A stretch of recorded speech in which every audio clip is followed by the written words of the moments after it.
Yulduz opa, Instagram tarmog'ingizda bir narsani guvohi bo'lib qoldim. Pardalar uchun ham offline, online kurs ochibsiz.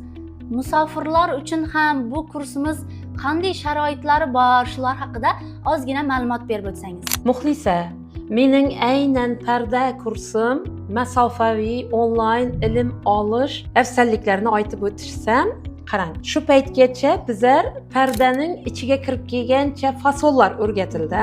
Endi sxema yaratildi.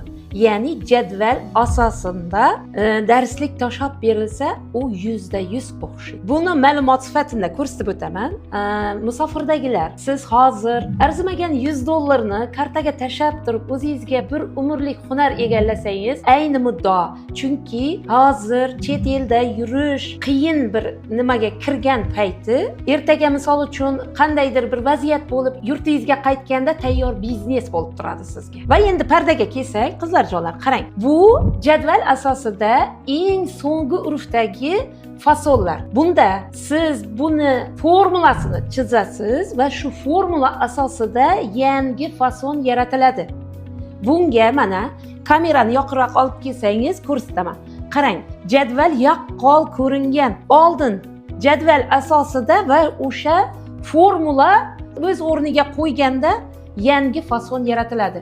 Bu ne tolqa hozirgi mana shu fason. Bundaydan 20 ta fason bor qizlar jonlar. Tanlovda adashmang. Investitsiyani bilimga kiritsangiz eng afzali shu.